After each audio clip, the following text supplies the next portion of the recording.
sentido de Interlagos, encontra trânsito lento entre o Cebolão e a Avenida Alexandre Mackenzie, e depois lá da metade da raia da USP até a passagem pela ponte da cidade universitária. Para Castelo Branco, nesse mesmo trecho, a condição é boa agora. Graduação com IA na grade, inglês e negócios e empregabilidade com taxa de 98%. Você encontra na Faculdade ESEG do Grupo Etapa. O mercado procura quem passa por aqui. exeg.edu.br. Esta meia hora teve o apoio da ESPM, o inusitado em constante movimento.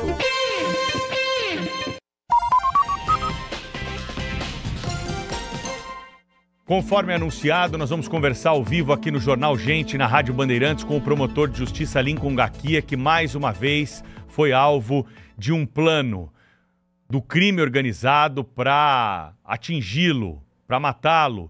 E nós, claro, estamos aqui para ouvi-lo a respeito das informações que ele recebeu e do que ele tem a dizer em mais esse momento importante dessa trajetória de combate ao crime organizado. Dr. Lincoln, seja bem-vindo mais uma vez à Rádio Bandeirantes. Estamos ao vivo também no Band News TV, aplicativo Band Play pela internet. Quais foram as informações que foram passadas para o senhor a respeito desse plano frustrado pela polícia, pelo Ministério Público, pelas autoridades, para atingir autoridades da região de Presidente Prudente? Bom dia.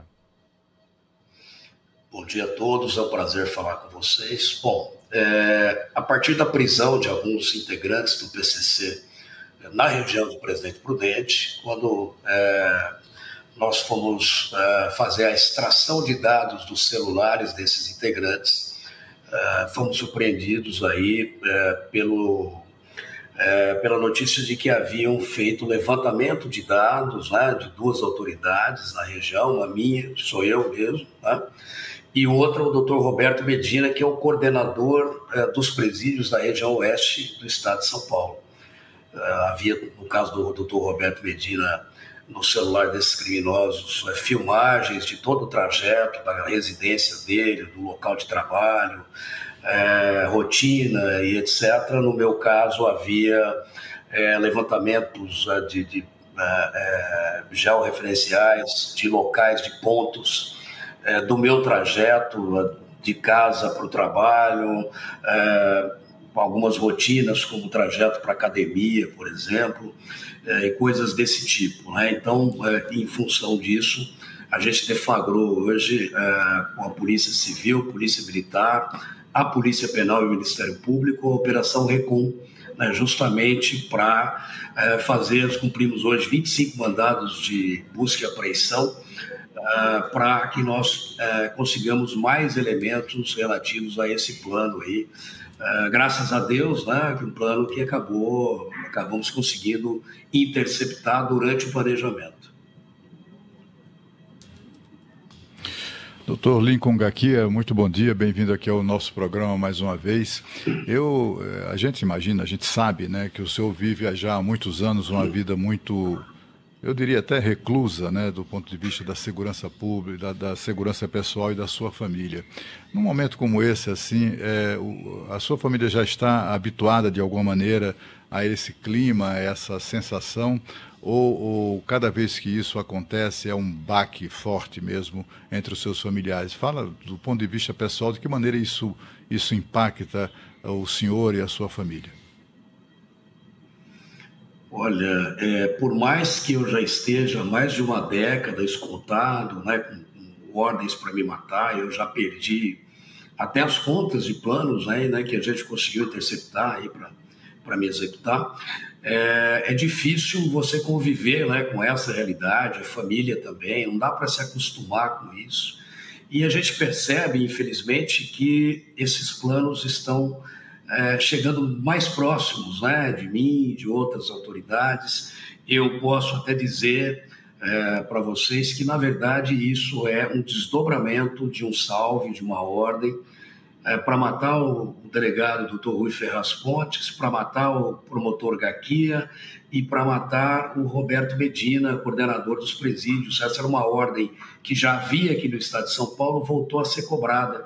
Infelizmente, o Dr. Rui acabou sendo assassinado, né, já aposentado, não dispunha de escolta. O Dr. Roberto Medina, até que eu tenha feito essas investigações, e conseguimos acessar o celular desses criminosos com as filmagens da casa do Medina, do trabalho, a sua rotina e etc., ele também não dispunha de escolta, né? Eu disponho, já tenho a meu dispor de escolta já há mais de uma década, mas mesmo assim é difícil conviver com essa situação. Eu tenho dito para todos que nós já temos máfia no Brasil e o exemplo disso é o PCC. Não dá para se falar apenas em facção criminosa. O PCC já atingiu o status de máfia e, como tal, ele age também aí ameaçando com planos de atentados contra policiais, contra diretores e autoridades, justamente para que outros não continuem seguindo nesse tipo de investigação e combate. Doutor Lincoln, bom dia. Eu não consigo imaginar o que é viver sob essa tensão permanente, não é? É uma tensão permanente e quem entra no combate ao crime organizado coloca dentro da própria vida. E o senhor vem aqui em primeira pessoa para contar para todos aqueles que nos acompanham que foi desmantelado um plano de ataque ao senhor e do coordenador dos presídios da região em que o senhor atua. Qual que é o significado de o senhor vir aqui a público falar a respeito disso? Qual que é o recado que o senhor quer passar? Olha, o recado que eu quero passar, primeiro, que continuaremos trabalhando, isso não vai deter a minha atribuição, o meu trabalho, vou continuar trabalhando, investigando, mas é preciso que a sociedade, que o país saiba que nós estamos diante de organizações criminosas que já atingiram o status, como eu disse, de máfia. Então, nós estamos falando de organizações aí como o PCC, que já estão infiltradas no Estado, que estão infiltradas na economia formal, no setor financeiro, e têm recursos e capacidade para planos ousados como esse, de assassinar um diretor, um coordenador aí, responsável por mais de 30 unidades prisionais, das mais... que abrigam os presos mais perigosos aí praticamente do país. Eu que já estou há 34 anos em atividade também. Então isso demonstra que o crime organizado ele perdeu o receio do Estado. A mão forte do Estado não está conseguindo atingir o crime organizado. Então é preciso que nós tenhamos aí ferramentas, instrumentos para que a gente possa pelo menos trabalhar com tranquilidade, e que eu possa também ter garantias. Infelizmente, vejo a situação do Dr. Rui Ferraz, que foi assassinado de maneira covarde por integrantes da sintonia restrita, provavelmente, todos os indícios indicam que foi a mando do PCC, e como eu já estou repetindo, é o mesmo plano, é a mesma ordem para matar o Rui, para me matar e matar o doutor Roberto Medina. Inclusive, as imagens, os levantamentos, eles datam de junho e julho desse ano, que corresponde, inclusive, aos levantamentos que foram feitos com relação ao doutor Rui antes dele ser assassinado na Praia Grande. Doutor Lincoln, quem deu a ordem para essas mortes? Olha, quem deu a ordem para essas mortes foi o PCC, foi a cúpula do PCC. Essas ordens já haviam sido dadas antes mesmo do Marcola sair aqui da penitenciária 2 de Presidente Venceslau, num pedido de remoção de 22 presos, de toda a cúpula do PCC, que eu acabei assinando sozinho. Já falei isso, inclusive, em outras entrevistas, porque o Estado de São Paulo simplesmente se recusou a fazer a remoção desses criminosos. Isso marcou a minha vida, eu praticamente não tenho mais um minuto de paz, e isso não vai se resolver nem mesmo com a minha aposentadoria, eu tenho certeza disso. É bem possível que eu tenha, inclusive, que sair do país, caso eu não tenha proteção adequada aqui no Brasil, depois que eu me aposentar. Mas eu acho que não é um exemplo bom para os jovens delegados, policiais, promotores e juízes que atuam nessa área. Porque o que o crime organizado pretende, qual é o recado que ele pretende mandar? Nós podemos atingir até mesmo os investigadores mais experientes, né, aqueles que estão há mais tempo atuando nessa área. Foi o caso do Rui Ferraz Fontes, é o meu caso, é o caso do Dr. Roberto Medina, que tem mais de 3 décadas também de experiência e de exercício de função na Polícia Penal. Doutor Gaquia, a impressão que nos dá, a impressão não, né? A constatação é que, enquanto estão em atividade, profissionais como o senhor, né, que tem uma história exemplar de combate ao crime, acabam abandonados pelo Estado, né? O caso do delegado que foi recentemente alcançado pelo crime organizado e tendo ele o histórico de combate aos bandidos, a essa quadrilha, etc., e, no entanto, na aposentadoria ele perde qualquer tipo de proteção, né?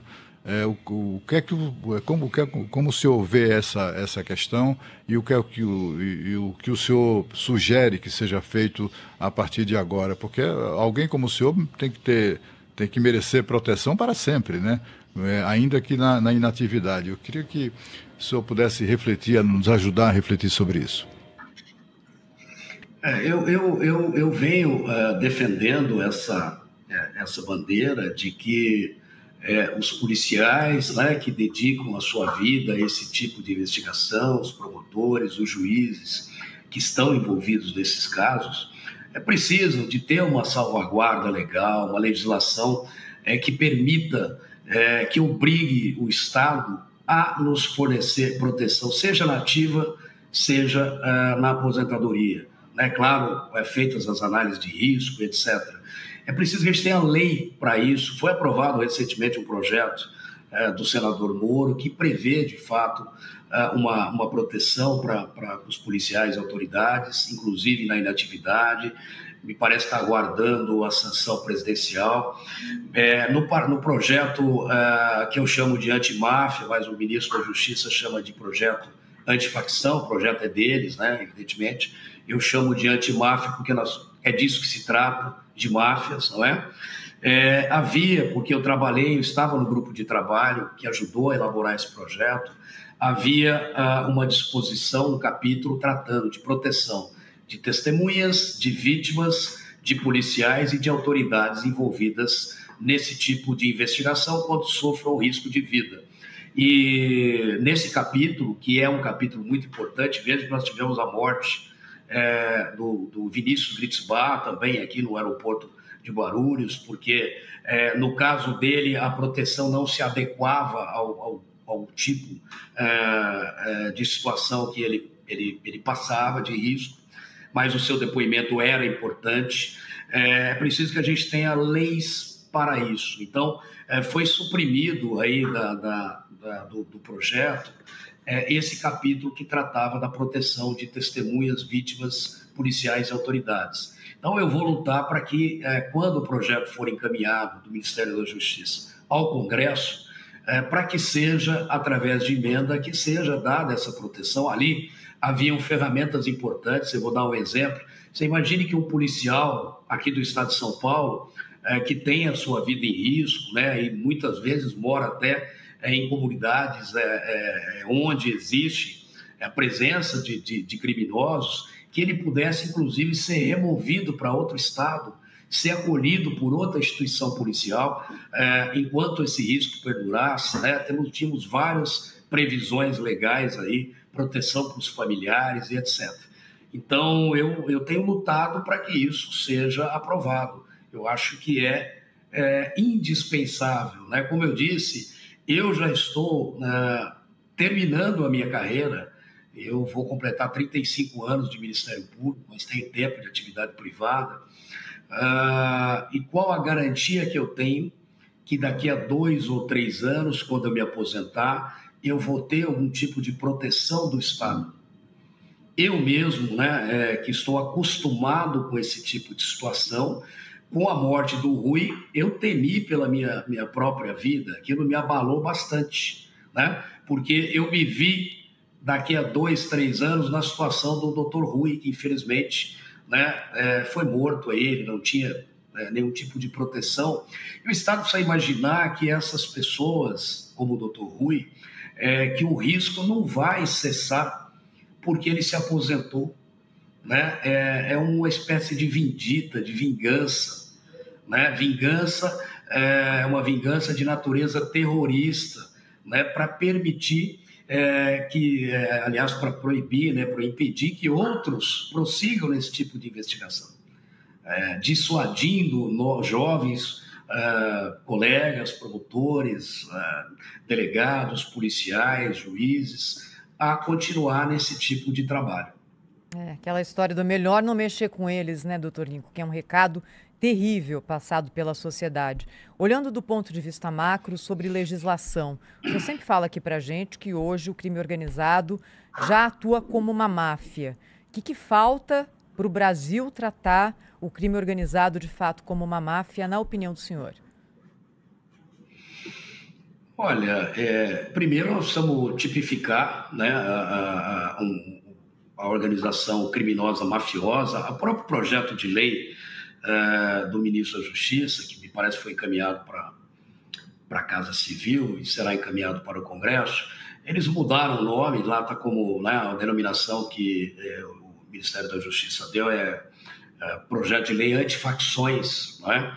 Eu prefiro o termo máfia. Lá foi criado um tipo penal de organização criminosa qualificada, que é uma organização criminosa mafiosa, porque você está diante de uma organização que tem infiltração no Estado, que age mediante intimidação. Vejam a minha situação, doutor Roberto Medina, que tem domínio de território, que tem infiltração na economia, na política. Então, é disso que se trata, né? De uma organização mafiosa. O Brasil, infelizmente, já tem a sua primeira máfia, que é o PCC. Eu acho que não há como as autoridades negarem esse fato, nem mesmo do ponto de vista doutrinário ou acadêmico, né? O PCC ele possui todas as características doutrinárias para ser considerada uma organização criminosa do tipo mafiosa. Então, a gente tem que diferenciar o que é uma organização criminosa tradicional, normal, de uma organização, por exemplo, que atinge. Tivemos uma interrupção aí no sinal, enquanto a gente conversa com o promotor de justiça Lincoln Ngakia. Eu estou recebendo aqui uma nota que acaba de ser enviada para a sociedade pelo Procurador-Geral de Justiça do Ministério Público de São Paulo, Dr. Paulo Sérgio Oliveira Costa, dizendo que diante da notícia veiculada hoje pelos veículos de comunicação sobre um plano meticuloso para eliminar o promotor Lincoln Ngakia e o coordenador de presídios Roberto Medina, a Procuradoria-Geral de Justiça vem a público expressar seu irrestrito apoio às duas autoridades e a todas as demais que, por cumprir o seu dever funcional, se transformam em alvos do crime organizado. Graças à atuação integrada do Ministério Público, Polícia Civil, Polícia Militar, Polícia Penal, o tentame não se consumou. A população pode ficar tranquila, escreve aqui o Procurador-Geral de Justiça de São Paulo. As instituições continuarão desempenhando o seu papel constitucional de defender a sociedade e o combate daqueles que vivem à margem da lei. Diferentemente do que possam suspeitar os autores do plano frustrado, esse acontecimento não intimidará nenhum dos valorosos membros do Ministério Público que tem como marca a coragem e a altivez. Pelo contrário, atuaremos com mais energia ainda. Como afirmei em outra ocasião, não recuaremos sequer 1 centímetro. Repito, sequer 1 centímetro, escreve e assina aqui Paulo Sérgio de Oliveira Costa, Procurador-Geral de Justiça do Ministério Público de São Paulo.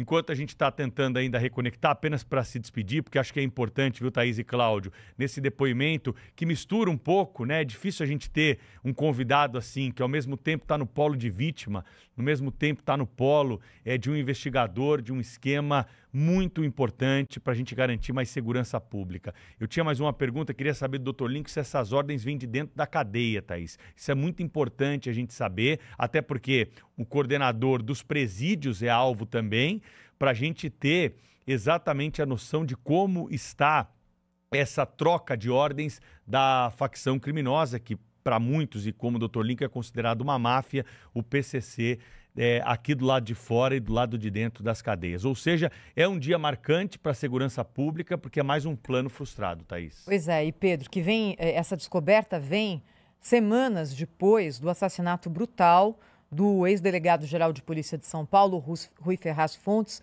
que, como nos contava o Dr. Lincoln, já havia se aposentado na polícia e era secretário de segurança de uma cidade no litoral de São Paulo. E foi metralhado em plena rua. Foi metralhado, acho que não tem outra palavra para a gente contar o que aconteceu com ele, uma morte brutal e um recado que foi mandado pelo crime organizado, não é, Pedro? Então a gente sabe que esses recados fazem muita gente repensar. É esse o temor do Dr. Lincoln Ngakia, além do temor pessoal, pessoa física, é lógico. Você já imaginou, Pedro, você imaginar noite e dia, seja verão, inverno, feriado, você está trabalhando, você está de folga, você está com a sua família, você está num churrasco, o tempo todo você olhando em volta, imaginando que as pessoas que estão lá, talvez em algum momento possam facilitar a vida do crime organizado. Deve ser terrível. E, ao mesmo tempo que isso acontece, é uma questão também institucional sobre a proteção que o Estado brasileiro dá a quem corre esse tipo de risco. É oferecida proteção enquanto a pessoa está na ativa. Depois que se aposenta, não há mais essa proteção. Era o que nos contava o Dr. Lincoln Ngakia. Cláudio. Pois é, né, Thaís? É desalentador, né, a gente imaginar que o Estado brasileiro não protege os seus, nem mesmo os seus. A população vive à mercê desses bandidos o tempo todo, por tudo que a gente fala aqui diariamente, né, com a condescendência generalizada do crime e também nas decisões judiciais, etc., com relação aos bandidos. E a gente percebe também que há esse drama, o drama sofrido por quem os enfrenta. Exatamente pessoas que são verdadeiros heróis aí da população, como o Dr. Lincoln Ngakia e tantos outros, né, tantos policiais e integrantes do Ministério Público e da Justiça, que escolhem como missão de vida enfrentar bandido, né, enfrentar mandá-los para a cadeia. E, no entanto, não os protege. Não os protege como merecem, né? Além do prêmio da aposentadoria, que deveria ser um prêmio, né? O Estado tem a obrigação de proteger essas pessoas. Imagina, eu me lembro de uma outra entrevista aqui com o Dr. Lincoln Ngakia, Thaís, Pedro, que eu fiquei muito comovido quando eu fiz uma pergunta sobre como isso afetava a sua vida, né? Essa permanente ameaça dos bandidos contra ele e tal. E ele falando que a única coisa que ele lamentava mais profundamente é que há muitos anos ele não fazia aquilo, uma das coisas que mais amava fazer na vida, que era pescar. Pescar. Nem isso ele pode fazer, não pode ir a um shopping, não pode ir a um restaurante, não pode ir ao parque com os filhos, com netos, eventuais netos. Não, sabe, é uma situação muito, muito triste essa, mas pior ainda é a gente constatar a insensibilidade do Estado brasileiro em relação a essas pessoas. É isso aí, Thaís, Cláudio. A gente vai seguir, claro, nesse assunto ao longo do dia na Rádio Bandeirantes, Band News TV também, trazendo muita informação sobre esse plano frustrado pelas autoridades para matar aqueles que estão investigando o crime organizado. São 8h59 da manhã pelo horário de Brasília. Você está acompanhando o Jornal Gente.